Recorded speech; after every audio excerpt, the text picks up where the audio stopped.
Blood dripped from Harrison Whitfield's mouth as he collapsed. The restaurant erupted in chaos. Only Jamal, the small black boy everyone ignored, knew why. The billionaire's eyes locked with his savior's before security dragged the child away. "Find that boy," Harrison whispered weakly. Before we dive into this incredible story, let me know where you're watching from in the comments. Hit that like button and subscribe to join our storytelling community. Now let's discover how a homeless child's warning changed the fate of one of America's richest men and exposed the dark truth no one saw coming. Life for 10-year-old Jamal Carter meant surviving one day at a time on Boston's unforgiving streets. 6 months ago, his mother, Shanice, had succumbed to a treatable illness after 3 hospitals turned them away, claiming insurance issues, while white patients with similar symptoms received immediate care. Since that day, Jamal had mastered the art of urban survival, developing routines that kept him alive if not comfortable. Each morning began before sunrise, when he could collect recyclables without competition from other homeless individuals or harassment from police.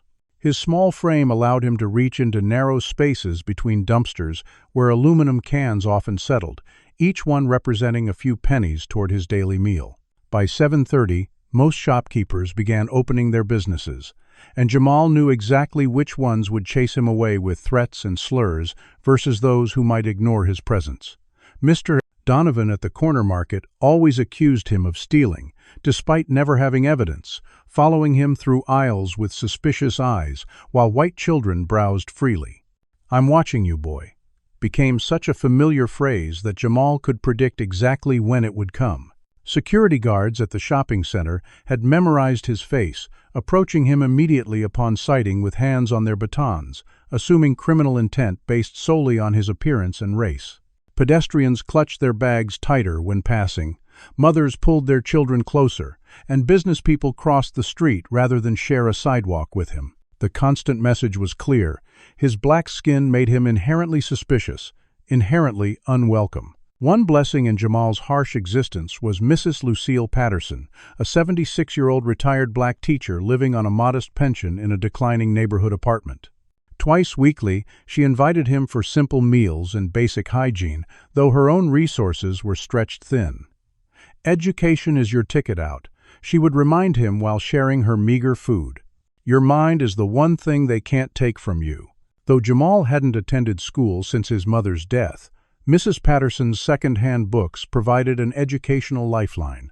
His natural intelligence allowed him to absorb information quickly, processing complex ideas beyond his years, despite his circumstances. Through trial and error, Jamal had discovered that upscale restaurants provided the best source of discarded food, their wealthy clientele often leaving plates half full of perfectly good meals. The staff would throw away portions large enough to feed him for days, though accessing these treasures required timing and stealth. On this particular rainy November evening, Jamal had already been chased away from 3 establishments, each confrontation more hostile than the last.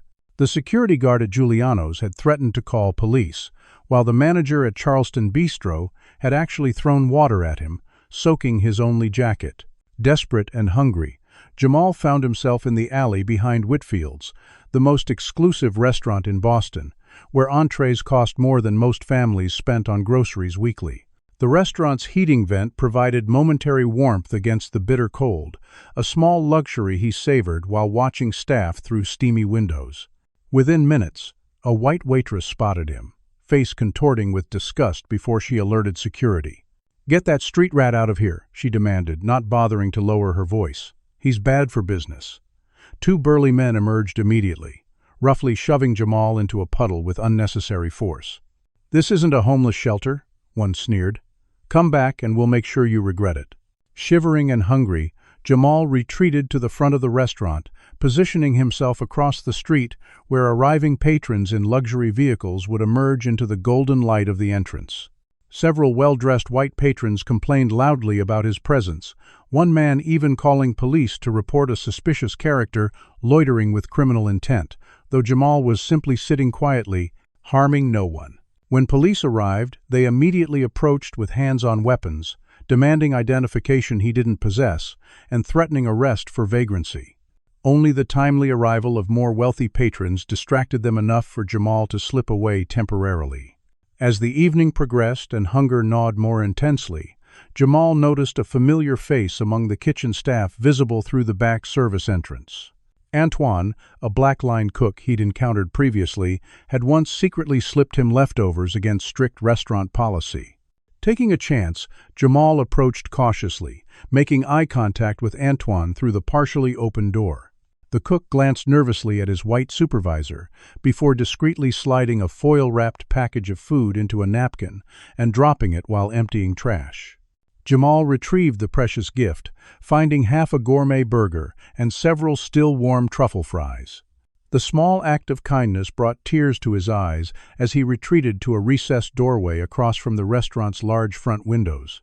From this vantage point, while savoring each bite of Antoine's gift, Jamal observed Boston's elite engaged in their nightly rituals of conspicuous consumption.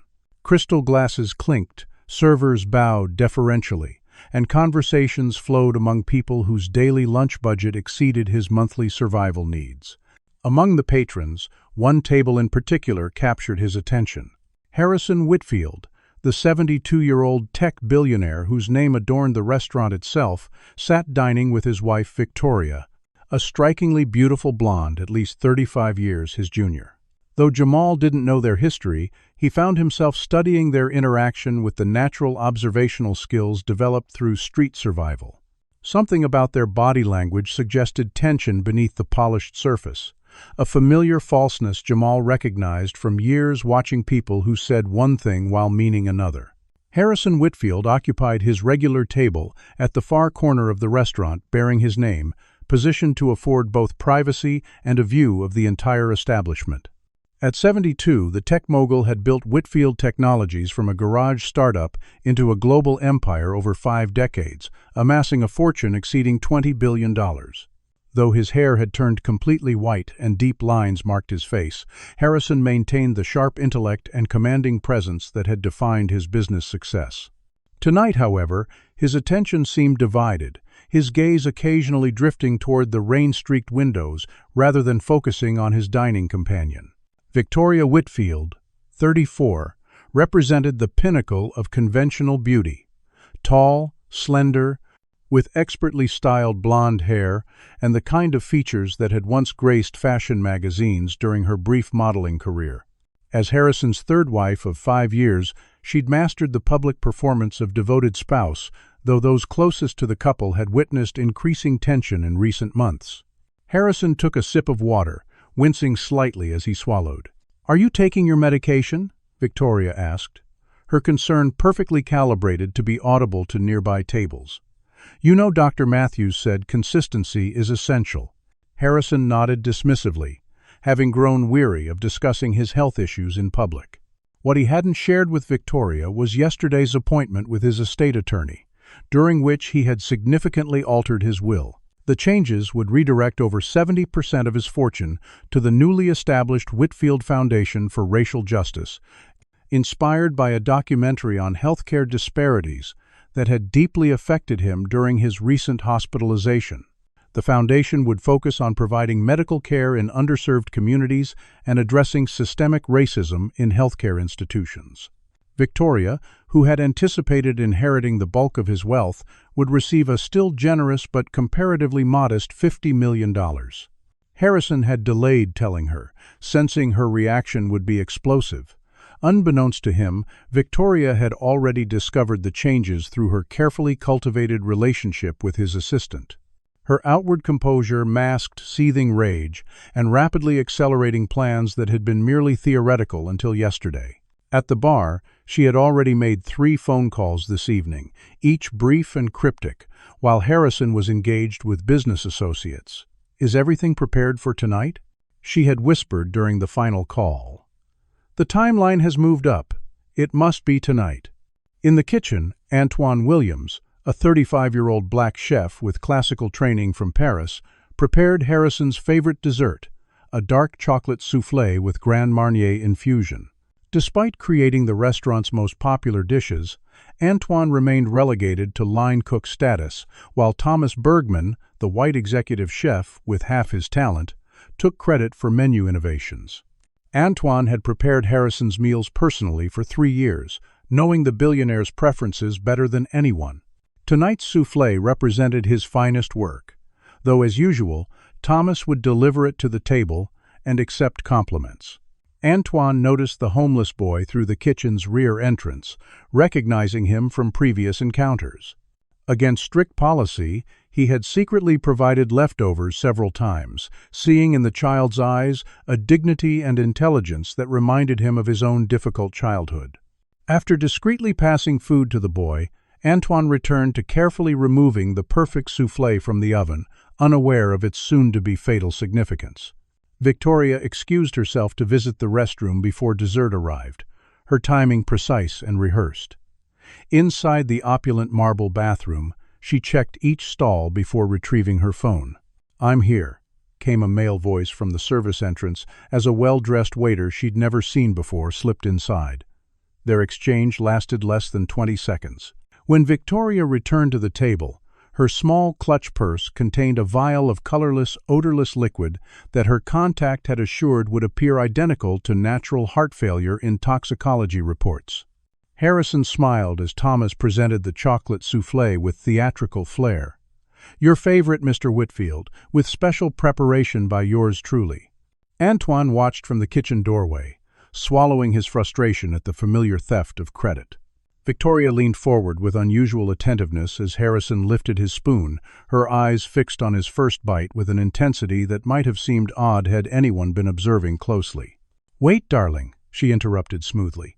"Let me take a photo before you destroy this work of art."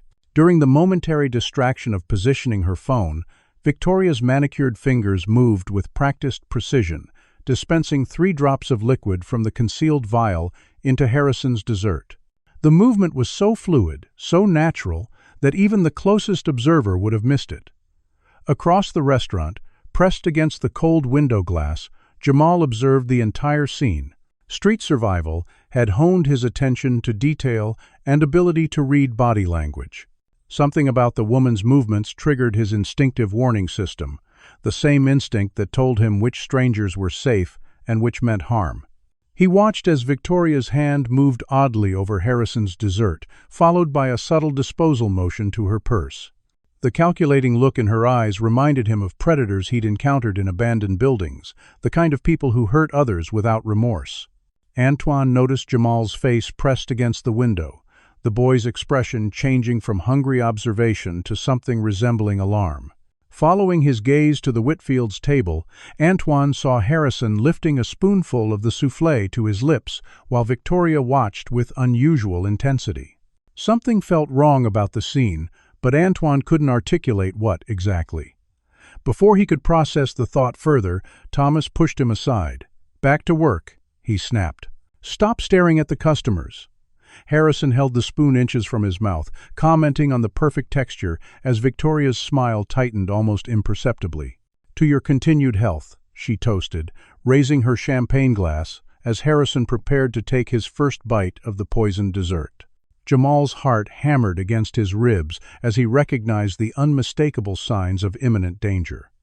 Every survival instinct screamed that the elegant blonde woman had just done something terrible to the old man's food. Years on the street had taught him to recognize predatory behavior, and the calculated movements of her hand, followed by that cold, expectant stare, triggered alarm bells in his mind. For a frozen moment, Jamal wrestled with an impossible choice: intervene and face certain punishment, or remain silent and witness a murder. The security guard who had earlier shoved him into the puddle was already walking toward him, face twisted with annoyance at his continued presence. Intervention would likely mean arrest, possibly juvenile detention, where black boys like him often disappeared into the system for years on the flimsiest pretexts. His mother's voice echoed in his memory. "Never involve yourself with white folks' business, baby. The system isn't built to believe children who look like you." As the old man lifted the poisoned spoonful toward his mouth, Jamal made his decision in a heartbeat. Ignoring every self-preservation instinct, he pushed off from his observation point and sprinted toward the restaurant's front entrance. The security guard shouted behind him, but Jamal's small size and speed born from countless escapes gave him momentary advantage. He burst through the heavy doors into the warm, perfumed air of Whitfield's exclusive dining room, where conversations halted instantly at the intrusion. Gasps of shock rippled through the room as patrons registered his presence. A dirty, rain-soaked black child invading their privileged sanctuary. "Someone call the police," a woman in diamonds hissed, pulling her purse closer as if Jamal's mere proximity threatened contamination. The maitre d' moved to intercept him, face flushing with embarrassment at this catastrophic security breach. Desperate seconds remained before he would be captured. Drawing deep breath, Jamal shouted with every ounce of strength in his small body, "Don't eat that! She put something in it!" The restaurant froze in collective shock. Harrison Whitfield's spoon halted centimeters from his lips, his eyes widening as he processed the interruption. Victoria's perfectly composed face flickered with something dark before reassembling into outraged innocence. Security guards converged from multiple directions, rough hands grabbing Jamal's arms with bruising force. "How dare you?" Victoria stood, performing righteous indignation with Oscar-worthy precision. "This filthy little thief interrupts our dinner with ridiculous accusations. He probably planned to create a distraction for robbery." Diners at surrounding tables murmured in agreement, their faces reflecting disgust at his presence rather than concern about his warning. "Street trash," someone muttered audibly. "They're teaching these thugs younger and younger to run scams." The restaurant manager appeared, his expression mortified. "Mr. Whitfield, Mrs. Whitfield, my deepest apologies for this disturbance. The police have been called to remove this individual." He signaled the security guards, who began dragging Jamal toward the exit. "Wait." Harrison's voice cut through the chaos, his gaze moving thoughtfully between the terrified boy and his wife's face. Something in the child's desperate expression gave him pause, perhaps triggering the same instincts that had served him well in 5 decades of business negotiations. He studied Victoria's face, noting the almost imperceptible tightening around her eyes, the slightly unnatural angle of her smile. After 40 years reading people across boardroom tables, Harrison had developed an uncanny ability to detect deception. "What exactly are you suggesting happened, young man?" he asked, maintaining his distance from the dessert. Before Jamal could answer, Victoria interjected smoothly, "Darling, surely you're not entertaining the delusions of a street urchin who clearly invented this disruption to create confusion. He probably has accomplices waiting to snatch purses in the chaos." Her voice carried just the right notes of concern and dismissal, but Harrison continued studying Jamal's face. The boy's eyes held no calculation, only desperate, genuine fear. In the momentary standoff, Harrison made an almost imperceptible motion, touching his tongue to his lips where a tiny amount of the soufflé had transferred from the spoon. The bitter, chemical undertaste registered immediately, so subtle it would be undetectable beneath the rich chocolate and Grand Marnier, except to someone with his refined palate. As recognition dawned, Harrison's hand moved to his throat, eyes widening in genuine alarm. The first wave of burning sensation spread through his mouth, just as his security team's radios crackled with instructions to remove the intruder. "He's lying," Victoria insisted, voice rising slightly as she noted Harrison's changing expression. "This is absurd." Her words cut off as Harrison suddenly clutched his chest, face contorting. The spoon clattered to the floor as he slumped forward. A thin trickle of blood appeared at the corner of his mouth, shocking crimson against his pale skin. "Harrison!" Victoria's performance of wifely concern was flawless as she rushed to his side, secretly horrified that her plan was unfolding in public rather than in the privacy of their penthouse, as she'd intended. Pandemonium erupted as Harrison Whitfield, one of America's wealthiest men, collapsed face first onto the white tablecloth. "Call an ambulance!" someone shouted. "He's having a heart attack!" In the chaos, the security guards maintained their grip on Jamal, dragging him toward the exit while diners focused on the medical emergency unfolding at the central table. "Get that boy out of here," the manager hissed, eager to remove evidence of the security breach during the unfolding crisis. Antoine emerged from the kitchen, eyes widening as he surveyed the scene. "Wait!" he called to the security guards. The boy was watching through the window. He saw something. His intervention earned him a furious glare from Thomas, who immediately moved to silence his subordinate. "Get back to the kitchen," the executive chef ordered. "This isn't your concern." As paramedics rushed in, Victoria slipped Harrison's soufflé into her napkin and discreetly deposited it into a nearby plant, destroying evidence of the poison. Through the confusion, Harrison's security detail established a protective perimeter around their employer, while Victoria maintained her performance of the distraught wife, secretly calculating how to complete her interrupted plan. "Find that boy," Harrison whispered weakly to his head of security as paramedics stabilized him for transport. "Protect him." His words cut off as oxygen was applied to his face. The security guards had already removed Jamal through the service entrance, leaving him bruised and terrified in the alley behind the restaurant. "Come back here again, and we'll make sure you regret it," one threatened, shoving him roughly to the ground. "Criminal little liar."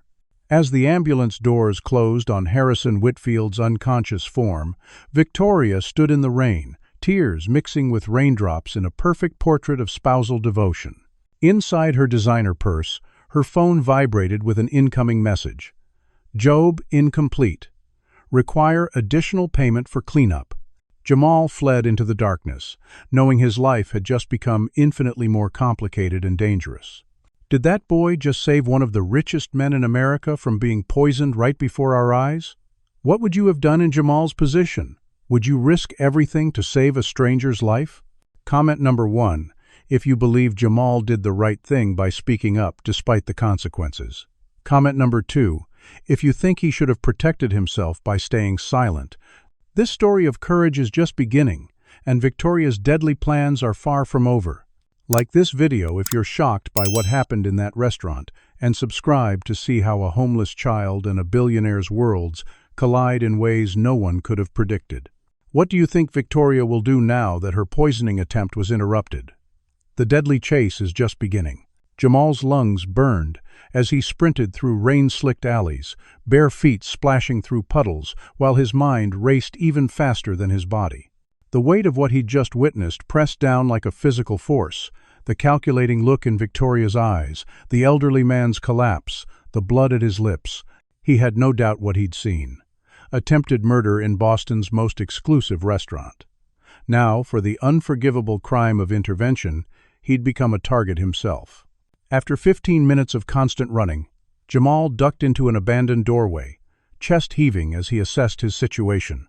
Street instinct told him the well-dressed woman wouldn't simply let this go. People with wealth and power didn't accept interference from nobodies, especially not from black children society had already deemed worthless. His thin jacket provided minimal protection against the November night as temperatures dropped toward freezing. Hypothermia would kill him as effectively as any pursuer if he didn't find shelter soon. Across town in a sleek downtown penthouse, Victoria Whitfield made a series of urgent phone calls while monitoring news reports of her husband's medical emergency. The official story reported that billionaire Harrison Whitfield had suffered a possible heart episode during dinner, convenient coverage for what hospital tests would soon reveal as poison. Victoria's third call connected to Calvin Reed, a private investigator whose services extended far beyond legal boundaries when the price was right. "Find the street rat," she instructed, voice glacial with controlled fury. "A black boy, approximately 9 or 10, homeless. He was at the restaurant tonight and caused a scene. I want him silenced before he speaks to anyone else." She transferred $100,000 to an offshore account as down payment, with promises of 3 times that amount upon completion. "No traces, Calvin. Make it look like typical street violence. No one questions when homeless people disappear." At Boston Memorial Hospital, Detective Marcus Johnson of the Major Crimes Unit arrived to find Harrison Whitfield's private medical suite guarded like a presidential compound. As one of few black detectives in the department, Johnson had developed a professional sixth sense about cases with racial dimensions. The hospital administrator briefed him privately. Preliminary tests showed an unidentified toxin in Whitfield's system, transforming a routine wealthy man falls ill report into an attempted murder investigation.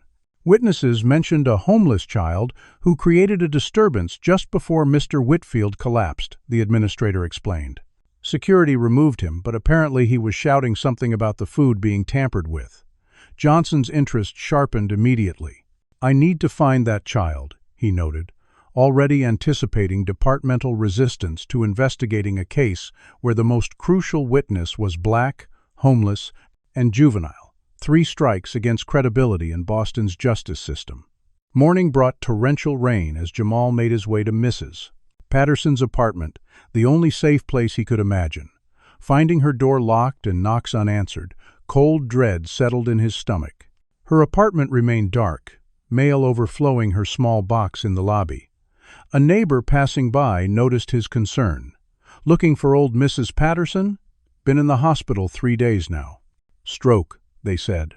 Another safe harbor gone. Local news coverage had already transformed the restaurant incident into a media spectacle, with headlines screaming, "Possible assassination attempt on tech billionaire. Police seek homeless youth." The accompanying descriptions made Jamal unrecognizable to anyone who actually knew him. Potentially dangerous, suspected drug involvement, history of disturbances. One pundit speculated about gang initiation tactics targeting wealthy individuals, while another questioned where such a young criminal learned such dangerous behavior. Not once did any report consider that a child might have actually witnessed a crime and attempted to prevent it. Walking past an electronics store, Jamal paused at the window display of televisions, all showing his story. He overheard 2 white pedestrians discussing the case. "Those people are always causing problems," one said dismissively. "Probably trying to extort money. You know how they are." The casual racism landed like physical blows, reinforcing what Jamal already knew. His word would never stand against Victoria Whitfield's, his black skin and poverty rendering him inherently suspicious in a system designed to disbelieve him. With nowhere else to go, Jamal sought shelter in an abandoned building known to house other homeless individuals. Rather than finding sanctuary, he encountered immediate hostility.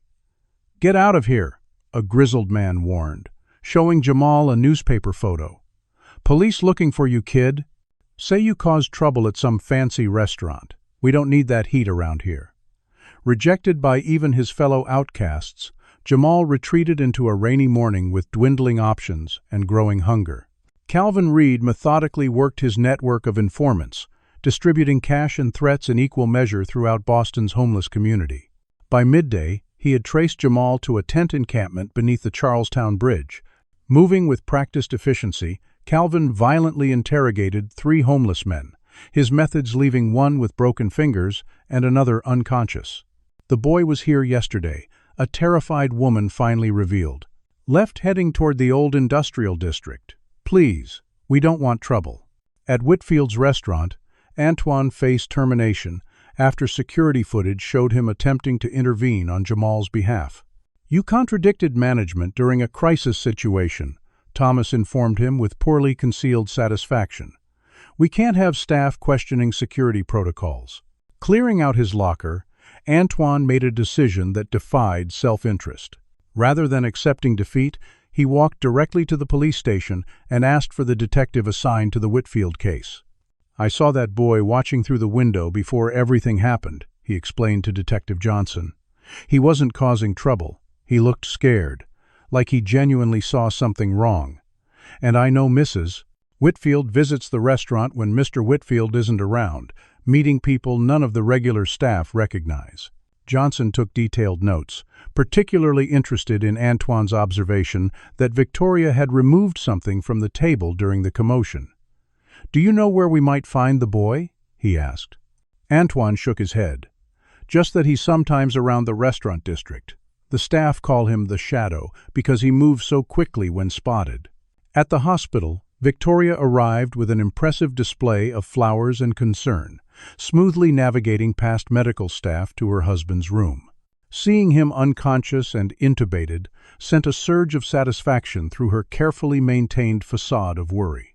Checking that no nurses were present, she reached into her purse for a syringe filled with air, a simple method to create a fatal embolism that would appear as natural complication. Just as her hand moved toward Harrison's fourth, a sharp voice interrupted. "Mrs. Whitfield, I need to check his vitals."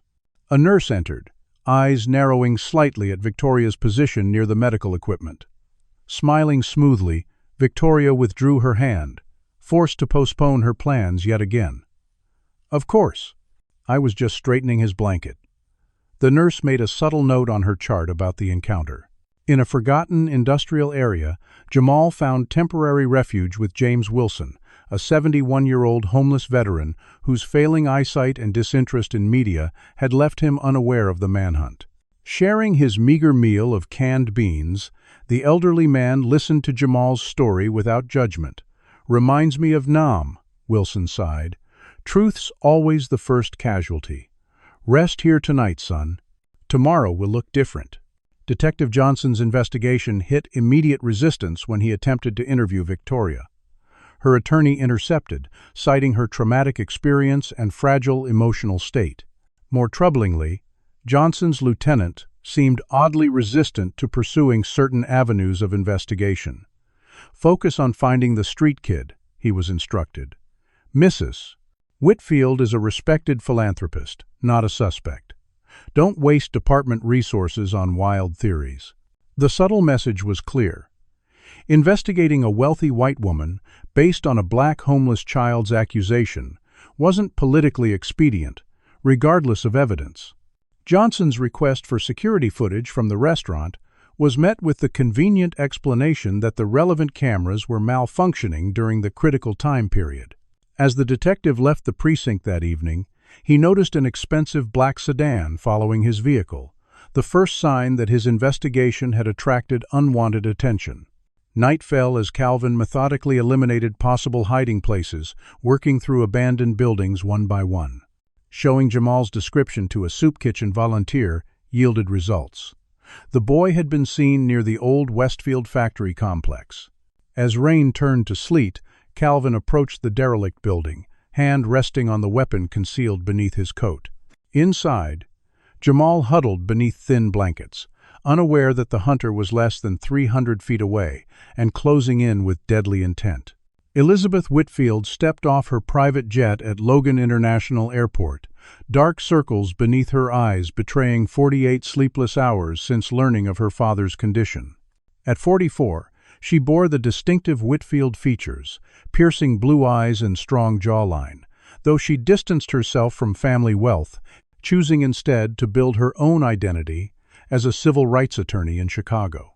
Relations with Harrison had been strained for years, particularly after his marriage to Victoria, whom Elizabeth had immediately distrusted. Their estrangement had softened recently following Harrison's health scare 6 months ago, tentative reconciliation occurring through monthly phone calls. Now, rushing through the terminal toward her waiting car, Elizabeth felt the weight of potential final regrets pressing down. Boston Memorial Hospital resembled a fortress, private security supplementing regular staff as media crews camped outside, hungry for updates on the billionaire's condition. Elizabeth's arrival created momentary frenzy before hospital administration whisked her through private corridors to the executive wing where her father lay unconscious. The attending physician met her outside Harrison's room. "The toxicology results are conclusive," he explained quietly. "Your father ingested a sophisticated poison, one that breaks down rapidly in the system and mimics natural cardiac symptoms. Without immediate intervention, it would have appeared as heart failure. We've only identified it because we specifically looked for toxins after the incident at the restaurant." Elizabeth processed this information with the methodical clarity that had made her formidable in courtrooms. "So this was unquestionably attempted murder," she stated rather than asked. "Has anyone spoken to the child who raised the alarm?" The doctor shook his head. "Police are searching for him, but he fled the scene. Security removed him rather forcefully from what I understand." Elizabeth's jaw tightened at this information. Inside Harrison's room, machines monitored vital signs as her once invincible father lay diminished against white sheets. Taking his hand, she whispered, "I'm here, Dad. We'll find who did this." Hospital staff had mentioned Victoria's constant presence since admission, her tearful vigil captivating sympathetic nurses. Currently absent for a brief rest, Elizabeth used the opportunity to speak with her father's private security team, who operated independently from Victoria's influence. "Find every video of the restaurant incident," she instructed the head of security. "And locate that boy before anyone else does. He's not a suspect, he's a witness, possibly in danger." Across town, Detective Marcus Johnson faced mounting departmental pressure to direct the investigation away from Victoria Whitfield. His lieutenant's instructions had become increasingly explicit. Focus resources on locating the homeless juvenile. Mrs. Whitfield is not to be treated as a person of interest. Johnson's 23 years in law enforcement had taught him to recognize political interference when he encountered it. "With respect, sir," he responded carefully, "we need to pursue all potential leads, including interviewing everyone at the Whitfield table." The lieutenant's response came with icy clarity. "Detective, this department receives significant funding from the Whitfield Foundation. Tread carefully if you value your pension." Despite the warning, Johnson continued building his case meticulously. Records showed Victoria making 3 calls to a burner phone immediately before dinner. More troublingly, her background check revealed concerning patterns. Born Victoria Daniels in rural Idaho, she had changed names twice before meeting Harrison, with previous wealthy partners who had died under circumstances ruled natural but possibly consistent with subtle poisoning. While these men's deaths had occurred in different states with different medical examiners, the pattern emerged only when viewing her history comprehensively, something no one had reason to do until now. Antoine Williams, recently fired from Whitfield's restaurant, faced immediate financial crisis. With rent due and savings minimal, he should have been focused on finding new employment. Instead, he found himself haunted by the image of the terrified boy being dragged away after trying to prevent a crime. Against every practical consideration, Antoine spent his day searching areas frequented by homeless youth, showing Jamal's newspaper photo and offering food rather than threats. His efforts led him to a church-run soup kitchen, where a volunteer recalled seeing a child matching Jamal's description the previous evening. "He seemed scared, kept looking over his shoulder," the volunteer mentioned. "Wouldn't stay inside where it was warm, said it wasn't safe to be visible." Following this lead, Antoine continued his search through increasingly dangerous neighborhoods as darkness fell. Elizabeth's investigation proceeded simultaneously along different channels. Leveraging her father's connections, she obtained security footage the police had been denied, reviewing it in a makeshift command center established in her hotel suite. The restaurant's cameras had indeed experienced technical issues during crucial moments, selective failures suggesting deliberate tampering rather than coincidence. One exterior camera, however, had captured Jamal watching through the window, his expression changing from curiosity to alarm seconds before he ran toward the entrance. More importantly, footage showed Victoria making a brief bathroom visit precisely when kitchen staff prepared Harrison's dessert. Elizabeth was studying this sequence for the 3rd time when her phone rang. Her father's head of security reporting that hospital staff had interrupted Victoria near Harrison's 4 line hours earlier, her behavior raising sufficient concern that nurses had implemented heightened monitoring protocols. Through dedicated investigation, Elizabeth identified the fired chef Antoine as potentially valuable, locating his address through employee records. Arriving at his apartment, she instead found a neighbor who mentioned Antoine's unusual quest to find some homeless kid from the news. The neighbor provided Antoine's phone number, creating an unexpected communication channel between 2 people independently searching for Jamal. Their conversation was brief, mutual suspicion giving way to recognition of shared purpose. "Meet me at Carson Street in 30 minutes, Elizabeth instructed. "I think we're looking for the same child for the same reasons." Jamal, meanwhile, had exhausted his limited options. James Wilson's kindness had provided one night's shelter, but the elderly veteran's own precarious situation couldn't accommodate a fugitive. Desperate hunger eventually forced Jamal to risk visiting a church food pantry known for not requiring identification. The calculated risk backfired when a volunteer recognized him from news coverage, eyes widening before she reached for her phone. Jamal abandoned the hot meal he'd been offered, fleeing into freezing rain as police were called. With nowhere else to turn, he made the dangerous decision to return to Mrs. Patterson's apartment, hoping to find emergency keys she'd once mentioned hiding for him. Calvin Reed had already anticipated this move, having thoroughly researched Jamal's known associates.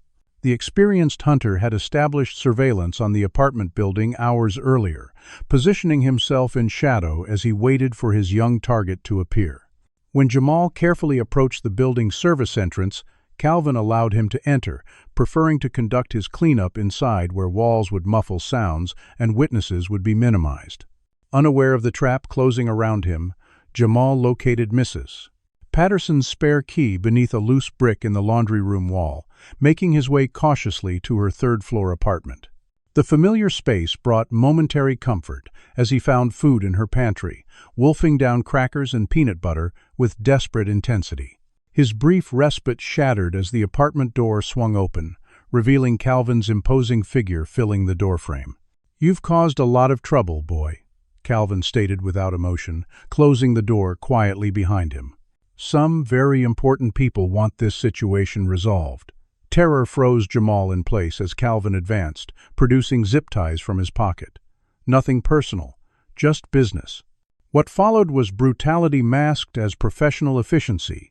Calvin secured Jamal's wrists despite desperate resistance, delivering a calculated blow to the solar plexus that left the boy gasping on the floor. "Should have minded your own business," Calvin commented, voice containing the particular cruelty reserved for those who believe their victims deserve punishment. "Street trash like you should know better than to interfere with your betters," each statement punctuated with casual violence, a kick to the ribs, a slap that split Jamal's lip. "Nobody's going to miss another dead homeless kid," he continued, retrieving a plastic bag from his pocket. "Just another tragic statistic. They'll blame it on drugs or gangs." The racial undertones in Calvin's methodical violence needed no explicit articulation. They lived in every blow, every degrading comment, the very presumption that a black child's life could be extinguished without consequence. Calvin's preparation for final execution was interrupted by pounding at the apartment door. "Boston police! Open up!" The professional killer hesitated, weighing options with cold calculation. Antoine's voice joined the law enforcement claim. "We know you're in there with the boy." Calvin dragged semi-conscious Jamal toward the fire escape, planning to eliminate witnesses and escape through alternative routes.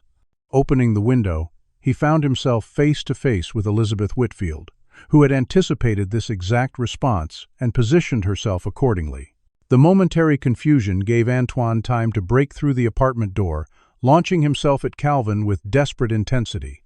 The ensuing struggle sent furniture crashing as Antoine, with no combat training but significant physical strength, managed to disrupt Calvin's professional advantage through sheer determination. "Get the boy!" he shouted to Elizabeth, grappling with the increasingly desperate killer. Elizabeth pulled Jamal through the window onto the fire escape, supporting his weight as they descended toward the waiting car. Behind them, the sounds of violent confrontation continued until a sudden crash of breaking glass was followed by silence. Minutes later, Antoine emerged from the building, bloodied but moving under his own power. "He went out the bathroom window," he explained, breathing heavily. "Professional. Knew when to cut losses." In the car's back seat, Jamal drifted in and out of consciousness, ribs possibly broken, and face swollen from Calvin's systematic abuse. Elizabeth examined his injuries with growing fury at the brutality inflicted on a child whose only crime had been trying to prevent a murder. "We need a doctor," she determined, "but hospitals will report his location." Jamal's eyes flickered open, fear immediately visible as he tried to orient himself. "You're safe," Elizabeth assured him, though they all recognized the temporary nature of this claim. "I'm Harrison Whitfield's daughter. We're going to protect you." Jamal's wary expression spoke volumes about his lived experience with promises from wealthy white people. "Why would you help me?" he questioned, voice hoarse from Calvin's assault. "Your kind never helps mine without wanting something." The blunt assessment hung in the car's silence, its uncomfortable truth challenging Elizabeth's self-perception as someone who fought for justice. "Not all white people are like Victoria," she finally responded, meeting his gaze directly. "My father wants to thank you for saving his life. And I want to make sure the person who tried to kill him faces justice, no matter who she is." Dawn broke over Lake Champlain as Elizabeth's Mercedes wound up the private drive to the Whitfield family's secluded vacation property. The lakeside compound, hidden from public roads by 70 acres of dense forest, had served as the family's summer retreat for 3 generations, its location known to few outside immediate family. For Jamal, semi-conscious in the back seat, the journey had passed in fragments of awareness, punctuated by waves of pain from Calvin's systematic assault. Antoine drove while Elizabeth maintained phone contact with her father's security team, coordinating protective measures and monitoring Victoria's movements in Boston. The safe house strategy had evolved rapidly. After their narrow escape from Calvin Reed, whose professional skills and willingness to murder a child confirmed that powerful forces wanted Jamal silenced permanently. Conventional protection options, hospitals, police custody, social services, had been eliminated due to Victoria's extensive connections and the systemic bias against believing a homeless black child over a wealthy white philanthropist. "We're almost there," Elizabeth assured Jamal as the car approached the main house, a sprawling timber structure overlooking the water. "No one outside my father's most trusted circle knows about this place." The immediate concern was Jamal's physical condition. Calvin's questioning had left him with 2 cracked ribs, facial contusions, and possible internal bleeding based on Elizabeth's layperson assessment. Antoine carried the boy inside, laying him gently on a couch while Elizabeth secured the property and activated the advanced security system. "He needs a doctor," Antoine stated the obvious, applying cold compresses to Jamal's swollen face. "We can't risk a hospital, but he's hurt badly." Elizabeth nodded, already dialing a number few people possessed. "Dr. Wilson? It's Elizabeth Whitfield. I need your assistance with complete confidentiality." "Yes, it's related to my father's situation." "Dr. Marcia Wilson, a 60-year-old black physician who had treated 3 generations of Whitfields while maintaining a clinic in Boston's underserved Roxbury neighborhood, agreed to come immediately, asking only practical questions about the patient's condition. Her long-standing relationship with the family transcended conventional doctor-patient dynamics. Harrison had funded her community clinic for decades, respecting her brilliant mind and unwavering integrity. While awaiting medical help, Antoine prepared food in the gourmet kitchen while Elizabeth established secure communications with her father's private security detail. The news from Boston Memorial was mixed. Harrison remained stable but unconscious, with toxicology confirming a sophisticated poison that would have been fatal without immediate treatment. More concerning, Victoria had attempted to access Harrison's room during shift change, becoming confrontational when denied entry due to newly implemented security protocols. In Boston, Detective Marcus Johnson's investigation faced escalating obstruction. His lieutenant had officially reassigned him to more pressing cases, citing resource allocation priorities rather than openly acknowledging political pressure. Before surrendering his case files, Johnson had meticulously copied key evidence, including Victoria's suspicious call records and background information, revealing her pattern of relationships with wealthy men who died under questionable circumstances. Continuing unofficially, Johnson discovered Victoria had registered multiple pharmaceutical patents through shell companies, including several related to cardiac medications and toxins. The department's official position had shifted to pursuing Jamal as a person of interest, rather than witness or victim, with instructions to bring him in for questioning about disrupting the crime scene and interfering with emergency response. Dr. Wilson arrived at the lake house by helicopter late afternoon, medical bag in hand and expression professionally neutral despite the irregular circumstances. Her examination of Jamal was thorough and gentle, speaking directly to the boy rather than about him to the adults present. 2 cracked ribs, extensive contusions, mild concussion, but no signs of life-threatening internal bleeding, she concluded. "Who did this to you, young man?" Jamal, more alert after pain medication, described Calvin's methodical violence without emotional inflection, his matter-of-fact recounting more disturbing than tears would have been.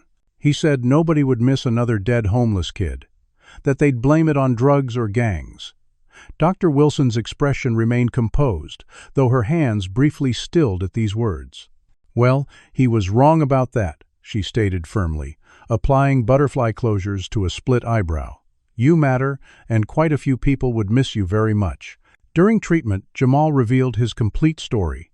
Not just the restaurant incident, but his mother Shanice's death from treatable pneumonia after 3 hospitals had redirected them due to insurance issues, while white patients with similar symptoms received immediate care. The third doctor said we were probably drug-seeking, Jamal recounted, voice flat. She died in the waiting room while they ignored her. Nobody even noticed until I started screaming. The systemic racism that had denied his mother life-saving treatment mirrored the current forces working to discredit his testimony against Victoria. When Dr. Sixth Wilson departed with promises to return in 48 hours, the lake house settled into uneasy vigilance. Antoine prepared dinner while Elizabeth configured secure satellite communications and monitored Boston news coverage. The media narrative had evolved alarmingly, with reports now describing missing street child kidnapped by unknown accomplices, Victoria's influence reshaping Jamal from witness to victim in a conspiracy theory that diverted attention from her own actions. Her attorney had filed emergency paperwork seeking conservatorship over Harrison's estate, claiming his compromised mental state necessitated immediate financial oversight to protect assets from exploitation during his recovery. Security footage from the hospital revealed Victoria attempting to bribe a nurse for unsupervised access to Harrison's room, offering $10,000 for 15 minutes alone with my husband. The nurse had reported the attempt, resulting in Victoria's visiting privileges being restricted to supervised interactions only.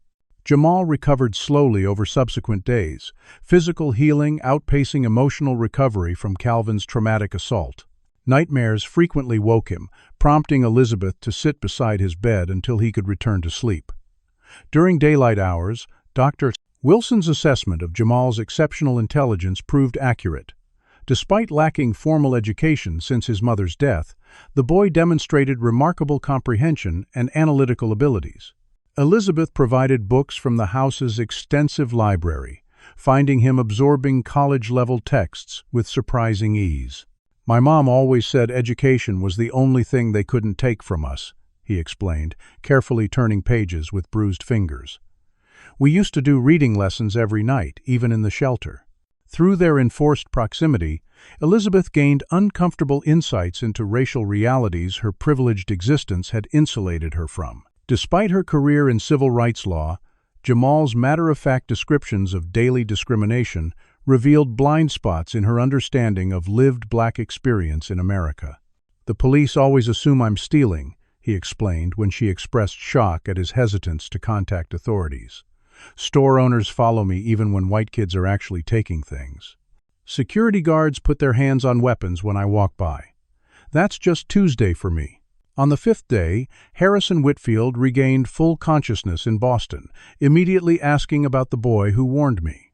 Against medical advice, he began making arrangements to discharge himself, trusting his private security over hospital protocols compromised by Victoria's influence.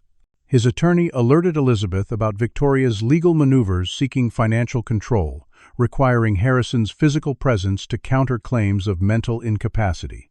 Meanwhile, Victoria's extensive network had identified unusual helicopter activity near the Whitfield Lake property. Calvin Reed, recovered from his confrontation with Antoine, and motivated by doubled payment, assembled a tactical team for nighttime assault on the secluded compound. The convergence of threats necessitated difficult decisions. We need to record Jamal's testimony immediately, Elizabeth determined during secure communication with her father's legal team. If Victoria's conservatorship petition succeeds, or if Calvin finds this location, we lose our opportunity. Diane Robinson, Harrison's brilliant black attorney who had risen from Chicago public housing to Harvard Law through scholarship and exceptional talent, arrived by helicopter that afternoon. Her presence brought professional focus to their improvised witness protection effort. "We're conducting a formal deposition," she explained to Jamal, setting up recording equipment. "Your testimony, given under oath, will be legally admissible evidence regardless of what happens next." As Jamal prepared for this crucial recording, His response to Antoine's encouragement revealed the weight of his experience. "Why would I trust the system that killed my mother and lets people like Calvin hunt children? The rules protect people like Victoria, not people like me." The painful truth in his assessment hung in the air, challenging their professional confidence in institutions that had repeatedly failed him. Across the lake, Calvin's surveillance team identified security weaknesses in the Whitfield compound, preparing for night assault, while Victoria accelerated her legal campaign to seize control of Harrison's empire before he could change his will or expose her actions. The race between justice and power had entered its final phase, with a child's testimony standing against formidable forces determined to silence him permanently. Would you have risked everything to save someone's life, knowing the dangers that might follow? Comment number 1. If you believe Jamal's courage deserves justice, despite the system working against him. Comment number 2. If you think the risks were too great for any child to bear alone. The next part of this story will shock you, as Victoria's true plan is revealed, and Harrison makes a decision that will change lives forever. Will a billionaire's power be enough to protect a homeless boy from a killer closing in on their location? Like this video if you're holding your breath to see what happens next, and subscribe to see how this battle between truth and power concludes. How far would you go to protect an innocent child targeted by dangerous people? The most dangerous night of Jamal's life is about to begin. Evening shadows lengthened across Lake Champlain as Diane Robinson prepared the lake house's dining room for Jamal's formal deposition. With 27 years of legal experience and an undefeated record in high-profile cases, Robinson's presence brought professional gravitas to their improvised witness protection operation.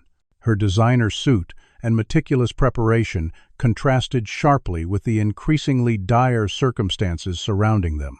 "This deposition must withstand extreme scrutiny," she explained, positioning multiple cameras to record from different angles. Victoria's legal team will attack every aspect: chain of custody, witness credibility, procedural compliance, seeking any technicality to disqualify your testimony. For Jamal, physically recovering but emotionally raw from Calvin's assault, the formal process represented yet another system designed without people like him in mind. Legal terminology, procedural requirements, the very concept of sworn testimony, all felt alien to a child whose interactions with authority had consistently proven threatening rather than protective. Elizabeth recognized his apprehension, sitting beside him while Diane prepared documents. "I know this feels overwhelming," she acknowledged, "but your words today could prevent Victoria from hurting my father or anyone else. The truth matters, even when systems fail to honor it properly." Antoine brought soup and sandwiches, understanding that comfort might come more readily through practical care than legal assurances. "You've shown more courage than most adults I know," he told Jamal quietly. "Whatever happens next, remember that." As preparations concluded, Elizabeth's secure phone vibrated with an urgent message from Harrison's security team.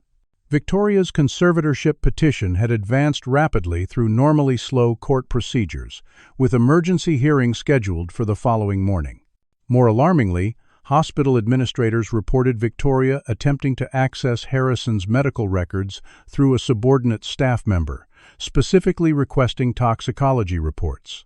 Harrison himself, against medical advice, had discharged from Boston Memorial hours earlier, his private security establishing alternative medical care at an undisclosed location. The confluence of developments created mounting pressure to secure Jamal's testimony immediately, before Victoria's legal maneuvers could potentially block its admissibility. At 7:30, formal recording began. Diane administered the oath with gentle solemnity, adapting complex language for Jamal's understanding while maintaining legal validity. "Do you promise to tell the truth about what you saw and experienced?" The boy nodded, then remembered verbal response was required. "Yes, I promise." For the next 2 hours, Jamal recounted his complete story. Life before and after his mother's death, the systemic discrimination faced daily, and the fateful evening at Whitfield's restaurant.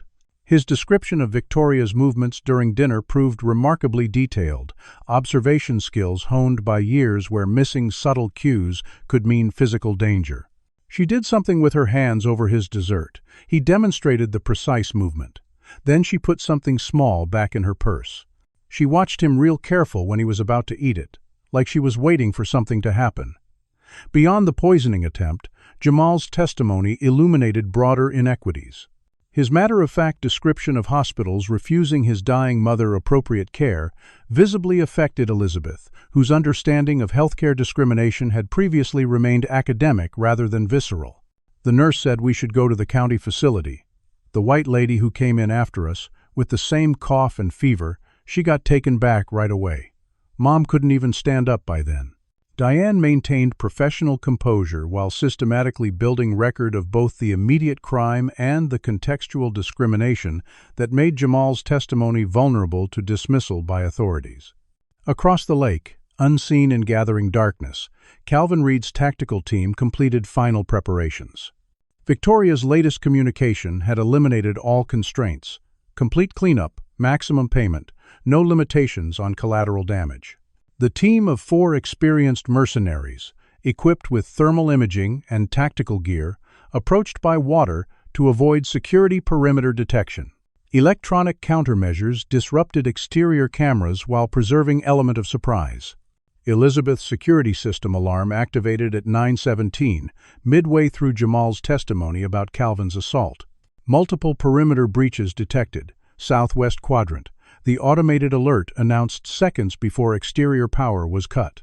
Emergency generators activated automatically, but the professional nature of the assault was immediately apparent.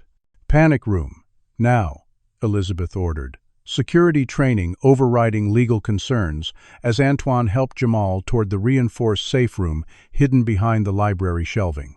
Diane quickly secured recording equipment with chain of custody documentation, preserving critical evidence despite the interruption. Antoine positioned himself at the panic room entrance, improvised weapon in hand. "I'll hold them off," he insisted despite Elizabeth's objection. "Get the boy secured first." Calvin's team breached the main entrance with tactical precision, night vision equipment providing advantage in the partially darkened house. Their communication system crackled with professional brevity. Primary structure accessed. 4 heat signatures detected, moving toward West Wing. Elizabeth's fingers flew across the panic room's communication panel, emergency protocols connecting to Harrison's security detail with location and situation assessment. Inside the reinforced chamber, Jamal's breathing accelerated toward panic as traumatic memories of Calvin's previous assault triggered physiological response. "He's coming back to finish what he started," he whispered, eyes wide. Just like he promised. Outside the panic room, Antoine faced impossible odds as 2 armed professionals advanced through the kitchen. His improvised defense, culinary knives and determined courage, proved briefly effective before tactical superiority overwhelmed him. A suppressor-equipped weapon fired twice, sending Antoine crashing backward into antique furniture. Elizabeth's security training included firearms proficiency, which she employed with grim determination against the intruders approaching the panic room. The exchange of gunfire echoed through the lakeside property as Diane continued documenting chain of custody for the deposition recordings despite the chaos. Evidence secured regardless of outcome, she stated for the still-active audio recording, professional responsibility, transcending personal safety. Calvin personally led the final assault on the panic room, thermal imaging confirming 3 heat signatures within the reinforced chamber. "Breaching charges set," his associate confirmed, attaching shaped explosives to the concealed entrance. Detonation in 20 seconds. The lake house's security system registered new perimeter alerts, multiple vehicles approaching at high speed from the private access road. Calvin's communication system simultaneously crackled with unwelcome intelligence. Unknown convoy approaching, multiple vehicles, appears to be private security configuration. Through the panic room's surveillance monitor, Elizabeth watched headlights illuminating the driveway as Harrison Whitfield's security detail arrived in force, response time shortened by his self-discharge from hospital hours earlier. Leading the response personally, despite medical advisories against travel, Harrison emerged from the lead vehicle, walking with assistance but unmistakably present. Aboard immediately, Calvin ordered his team, professional calculation recognizing changed tactical situation, exfiltrate through secondary routes. Priority is avoiding identification. The retreat proved only partially successful. 2 team members escaped through predetermined exit points, but Elizabeth's earlier gunfire had wounded 1 attacker, slowing evacuation. Harrison's security detail captured this individual while securing the property, establishing both evidence of the assault and connection to Calvin Reed. Inside the panic room, Jamal remained paralyzed by traumatic response until the reinforced door opened, revealing Harrison Whitfield himself, appearing older and frailer than television appearances suggested, but unmistakably alive due to the boy's intervention weeks earlier. The Billionaire's security detail secured the property while medical personnel attended Antoine's injuries. Serious but non-fatal due to body armor, Elizabeth had insisted he wear. As situation stabilized, Harrison approached Jamal directly, moving with difficulty but determination. "You saved my life," he stated simply, extending his hand with uncharacteristic humility. "Now let me save yours." The boy hesitated, years of negative experiences with authority figures creating understandable wariness despite circumstances. "Why would someone like you help someone like me?" he questioned. Genuine confusion rather than confrontation. Harrison's response acknowledged the legitimate basis for suspicion. "Because you showed more courage and character than most people I've met in 7 decades of life. And because I have unfinished business with those responsible for this situation." Within 30 minutes, Harrison's security team orchestrated complete evacuation from the compromised lake house, helicopter transport, establishing new safe location, while Victoria's legal maneuvers continued in Boston courts. The captured assailant, facing significant criminal charges, provided evidence connecting Calvin Reed directly to Victoria's cleanup instructions. Antoine, despite injuries requiring medical attention, refused hospital transport until personally confirming Jamal's security arrangements. "I'm not leaving him unprotected," he insisted from the medical gurney. "I made that commitment." As helicopters lifted off from the lakeside property, Harrison reviewed the partial deposition recording, expression growing increasingly grim at Jamal's matter-of-fact recounting of both the poisoning attempt and the systemic discrimination that had claimed his mother's life. "We have significant wrongs to address," he noted to Elizabeth as medical staff monitored his still-recovering condition, both immediate and systemic. The night's events had transformed theoretical legal strategy into urgent survival requirement. Victoria's willingness to orchestrate armed assault on family property, eliminating any remaining doubt regarding her intentions. Dawn approached as their convoy established new, secure location, Harrison's private island property in Maine, accessible only by air and protected by extensive security measures. While medical staff attended the injured and security teams established defensive perimeter, Harrison spoke privately with Jamal, their conversation bridging extraordinary differences in life experience while acknowledging shared humanity. "You saw truth and acted on it despite personal risk," the billionaire observed. "That's increasingly rare in this world, especially from those with every reason to look away." Jamal's response carried wisdom beyond his years. "My mom always said character shows in what you do when doing nothing would be easier. I couldn't just watch someone die when I could stop it, even if they wouldn't do the same for me." Harrison nodded slowly. Recent events, having forced painful reassessment of priorities, accumulated across 7 decades of wealth accumulation. "I believe your mother was an extraordinary woman who raised an equally extraordinary son. I intend to ensure her wisdom continues changing lives, beginning with my own." Boston's 3rd District Courthouse buzzed with unusual activity as media representatives crowded the normally sedate probate division. Victoria Whitfield's emergency petition for conservatorship had generated national interest, combining billionaire drama, suspected poisoning, and the mysterious involvement of a homeless child in a narrative irresistible to news cycles. Judge Harrington, a 68-year-old jurist with reputation for favoring established interests, presided over proceedings with visible impatience toward the growing spectator presence. Victoria presented the perfect picture of spousal devotion, elegantly dressed in subdued colors, suggesting appropriate concern rather than ostentation, eyes occasionally dabbing with monogrammed handkerchief when addressing her husband's condition. "My only concern is Harrison's well-being," she informed assembled reporters before entering.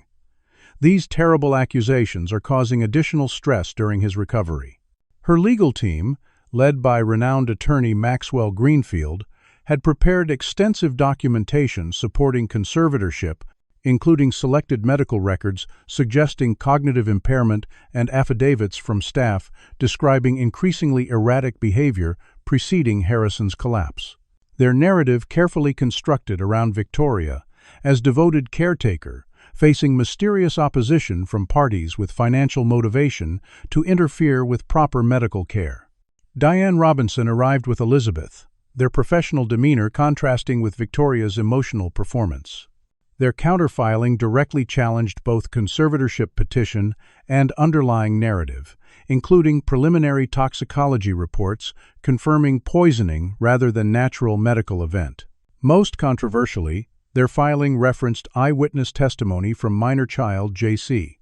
regarding defendant's direct involvement in poisoning attempt, immediately triggering procedural objections from Victoria's team regarding admissibility, chain of custody, and witness credibility.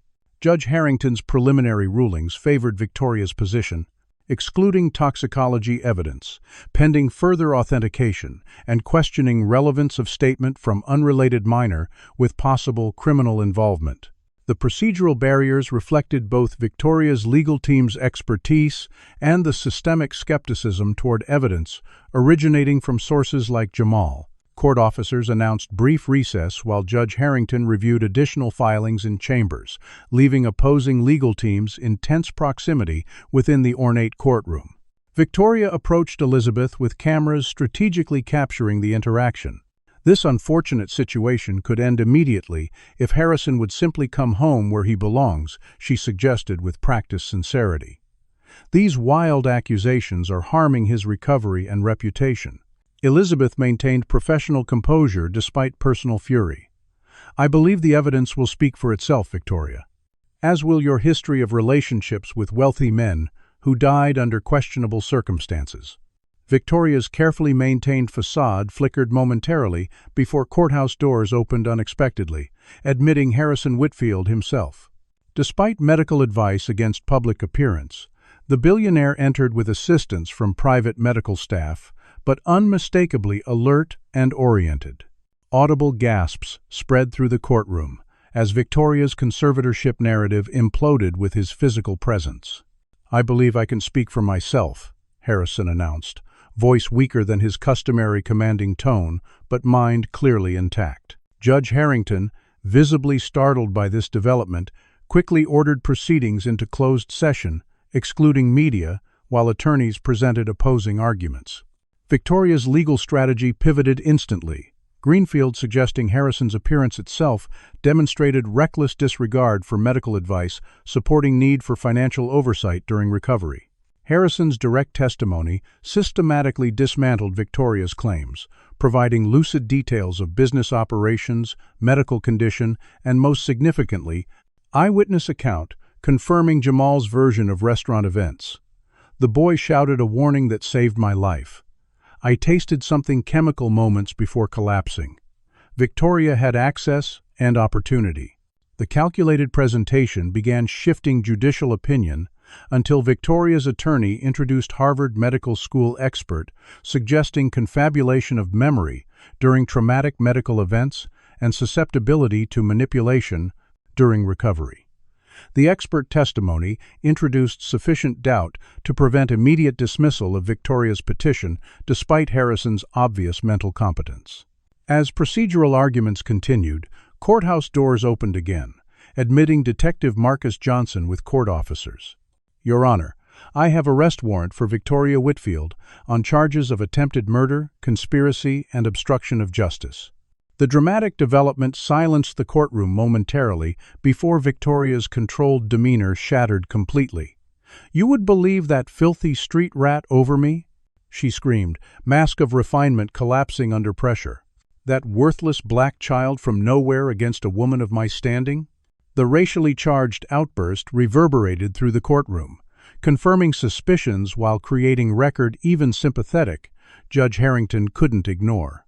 Detective Johnson approached with court officers, producing documentation connecting Victoria to Calvin Reed through financial transactions and communication records. More damaging, Johnson's investigation had revealed Victoria's previous identity as Vanessa Reynolds, married briefly to elderly pharmaceuticals executive who died from apparent heart failure with toxicology showing similar profile to Harrison's poisoning. The parallels extended to earlier identity as Veronica Blackwood, widowed under similar circumstances in Arizona after brief marriage to wealthy rancher. Victoria's attempted exit from the courtroom ended with Antoine Williams blocking her path, still bandaged from injuries sustained during Lake House assault, but determined to prevent escape. "Remember me from the restaurant?" he questioned quietly.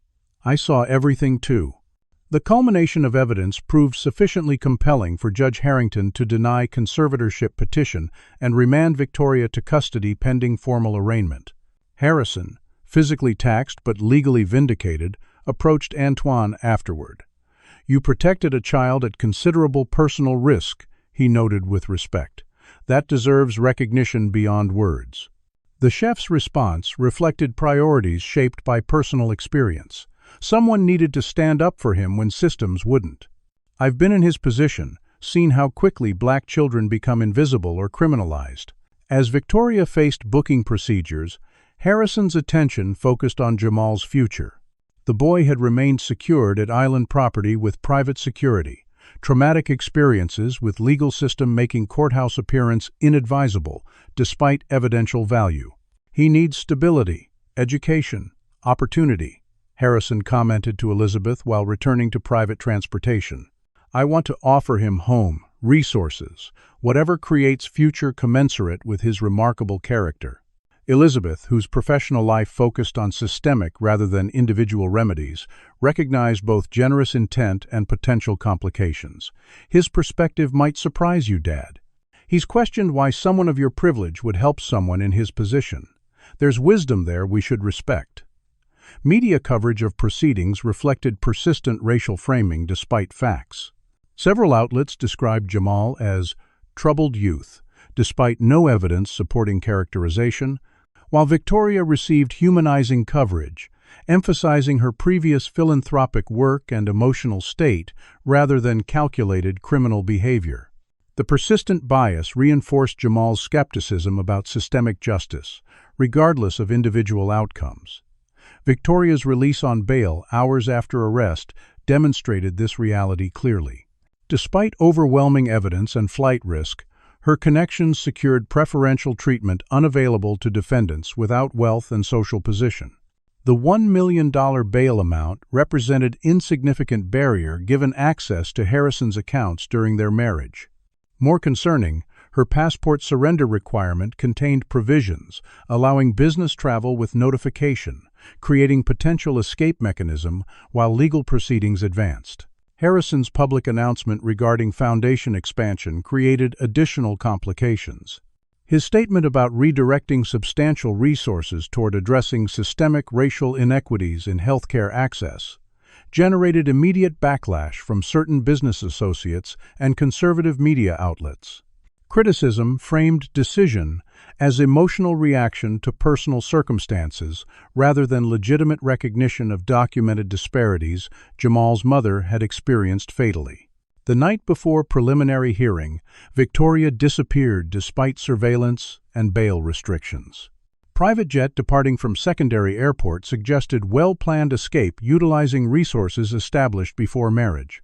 International law enforcement confirmed arrival in jurisdiction without extradition agreement, where substantial property holdings provided comfortable refuge from American justice system. The development, while outrageous, surprised Jamal less than others.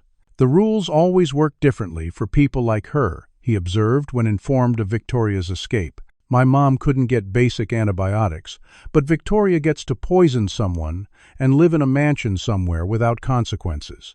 The painful accuracy of his assessment challenged Harrison and Elizabeth's professional confidence in institutions they'd navigated successfully throughout privileged lives. Justice delayed increasingly resembled justice denied, despite resources deployed toward accountability.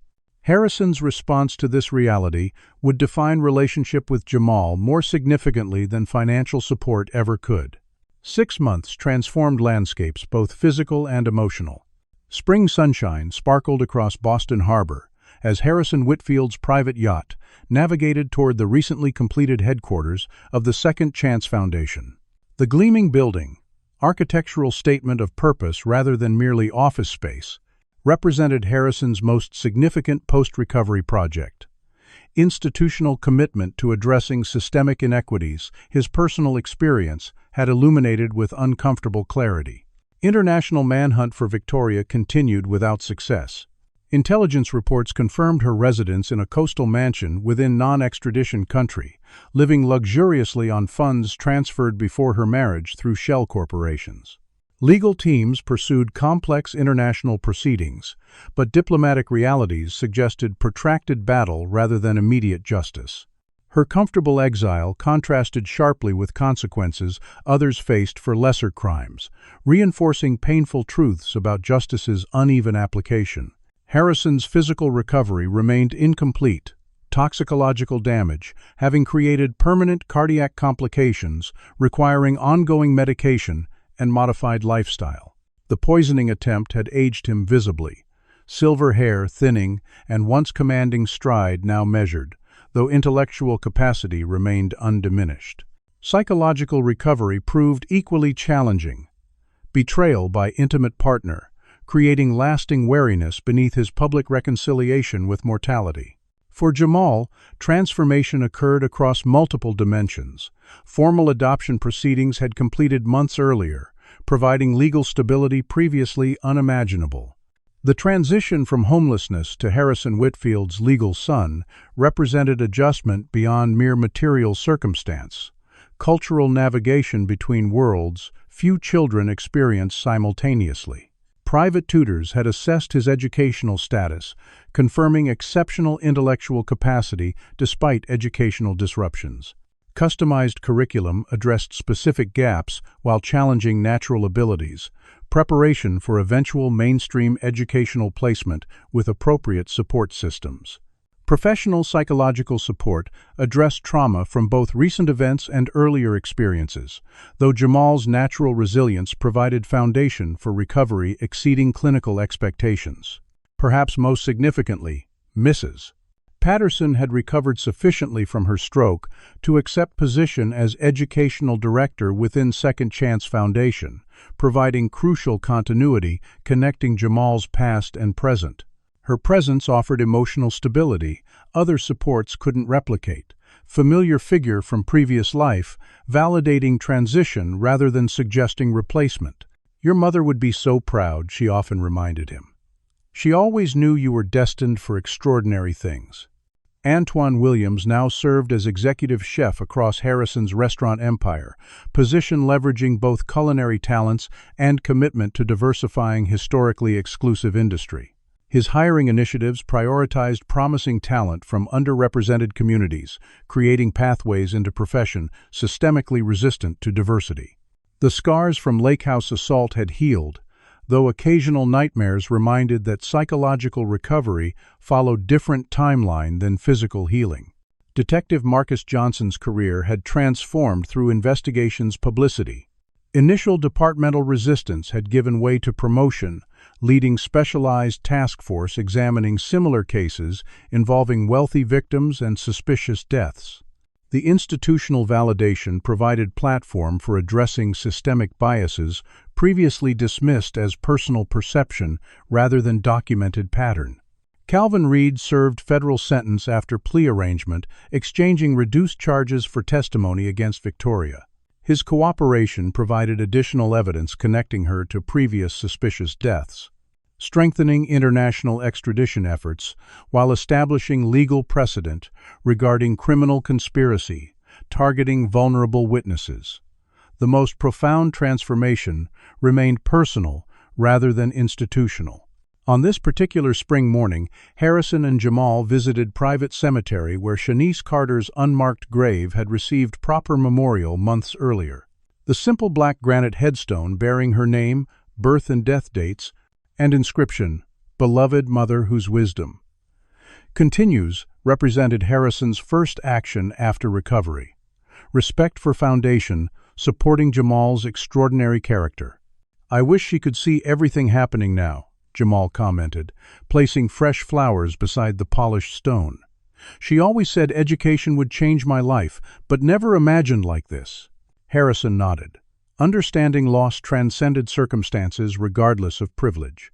She created foundation for everything you've become. My resources simply build upon character she instilled during far more challenging circumstances than I've ever faced. Their regular cemetery visits maintained connection to origins rather than suggesting replacement or erasure. Harrison had learned that respecting Jamal's history provided essential continuity despite dramatic circumstantial changes. The afternoon schedule included Jamal's testimony before a congressional committee examining homeless youth experiences and racial discrimination within multiple systems. His articulate presentation of lived experience provided powerful counterpoint to statistical analysis, humanizing issues frequently reduced to abstract policy debate. Harrison's presence offered support without overshadowing Jamal's voice or suggesting puppetry behind powerful testimony. The Foundation's developing initiatives reflected collaborative approach rather than traditional philanthropic model. Healthcare access programs specifically addressed racial disparities in treatment quality, institutional policies, and outcome expectations. Educational initiatives focused on systemic barriers rather than merely individual opportunities, recognizing Jamal's experience represented pattern rather than isolated circumstance. Most significantly, Harrison's personal evolution continued through constant exposure to perspectives his privileged existence had previously insulated him from. Witnessing discrimination through Jamal's daily experiences provided education no academic framework could replicate: microaggressions at exclusive events, security personnel's differential treatment, assumptions about his presence in privileged spaces.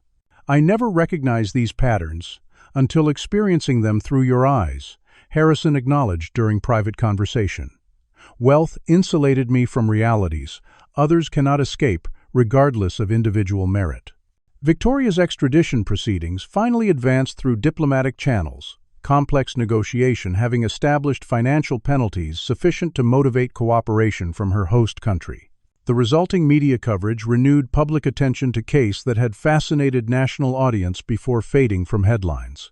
Formal trial preparations commenced with procedural thoroughness, appropriate to high-profile prosecution, though final justice remained uncertain given Victoria's resources and connections. Throughout proceedings, Harrison maintained Jamal's privacy despite media interest in homeless hero narrative, protection recognizing exploitative potential of public exposure regardless of sympathetic framing. Educational priorities remained paramount, preparation for productive future rather than celebration of traumatic past. Harrison's health stabilized through excellent medical care, though permanent cardiac damage required ongoing management and modified expectations regarding physical capacity. The experience had transformed his perspective on healthcare disparities, direct experience, with life-threatening condition, illuminating systemic inequities, previously acknowledged intellectually, but not viscerally understood. Years later, Jamal addressed graduating class at prestigious medical school, his journey from homeless child to physician representing both individual triumph and institutional transformation.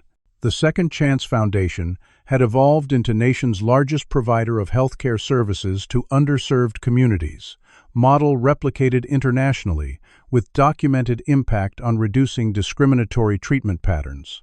His commencement speech acknowledged complex journey, while focusing on responsibilities, accompanying privilege, regardless of origins.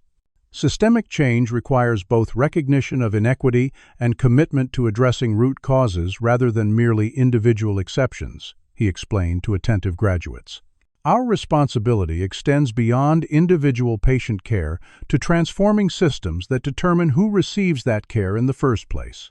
Harrison, now considerably older but still intellectually engaged, observed from audience with appropriate pride in Jamal's accomplished presence and articulate advocacy. Their relationship had evolved from rescue narrative to genuine partnership, mutual respect, transcending circumstances of their unlikely connection. After ceremony, they visited Shanice's memorial as they did annually, maintaining connection to Journey's origins despite distance traveled. "She would indeed be proud," Harrison observed as they stood before the granite marker. "Not just of achievements, but of the man you've become." Jamal nodded, perspective gained through extraordinary journey, allowing appreciation of both past and present simultaneously. "She taught me character reveals itself through choices when easier options exist. Sometimes saving one life changes everything, though never in ways we can predict." The truth in this observation applied equally to homeless child who had risked everything to prevent a stranger's murder and billionaire whose life was transformed by that singular act of courage. Their unlikely connection had altered not merely individual trajectories but institutional frameworks affecting countless lives beyond their immediate experience. What would you have done if you were in Jamal's position? Would you have spoken up to save a stranger despite the risks? Comment below with your thoughts on his incredible journey from homeless child to hero. If you were moved by this story about courage, justice, and second chances, please hit that like button and subscribe to our channel for more powerful, real-life stories that will touch your heart. How do you think we can better protect vulnerable children in our society? Share this video to spread awareness about the importance of standing up for those who need our help most. Thank you for watching this extraordinary journey of a boy who changed a billionaire's life forever with a simple warning that came at just the right moment. This story illuminates how courage can emerge from the most unexpected places and how single actions can transform multiple lives. Jamal's decision to speak up despite the risks reflects the extraordinary strength that can exist even in those society has marginalized. His moral compass remained intact despite a system that repeatedly failed him, demonstrating that true character isn't determined by wealth or status, but by the choices we make when faced with injustice. Harrison's journey shows that privilege can blind us to realities others face daily. Only through his direct experience with Jamal did he truly understand the systemic barriers that separate Americans based on race and class. His evolution from successful businessman to advocate for change represents how personal connection can transform abstract awareness into meaningful action. The story also reveals the dual nature of our justice system, one that too often works differently for the privileged than for the marginalized. Victoria's ability to nearly escape consequences highlights how wealth and power can insulate wrongdoers, while Jamal's immediate suspicion by authorities demonstrates how quickly society criminalizes those without such protection. Most importantly, this narrative reminds us that meaningful change requires both individual acts of courage and systematic institutional reform. True justice demands not just individual success stories, but transformation of the systems that determine who has access to opportunity, safety, and justice in the first place. What moment in this story touched your heart the most? Was it Jamal's incredible bravery in speaking up, Harrison's transformation, or perhaps another scene that resonated with your own experiences? Share your thoughts in the comments below. Your perspective might help someone else see this story in a new light. If you believe more stories like this need to be told, stories that shine a light on courage in the face of injustice, please hit that like button and subscribe to our channel. Each subscription helps us continue bringing these powerful narratives to light. Have you ever witnessed discrimination and spoken up, or wished you had? Or have you experienced a moment where someone unexpectedly stood up for you? Your story matters too. Share this video with someone who needs to hear this message of courage and transformation. Thank you for joining us for this journey from tragedy to triumph. May we all find the courage to speak up when it matters most, regardless of the risks. Together, we can create a world where no one is invisible, and everyone's voice deserves to be heard.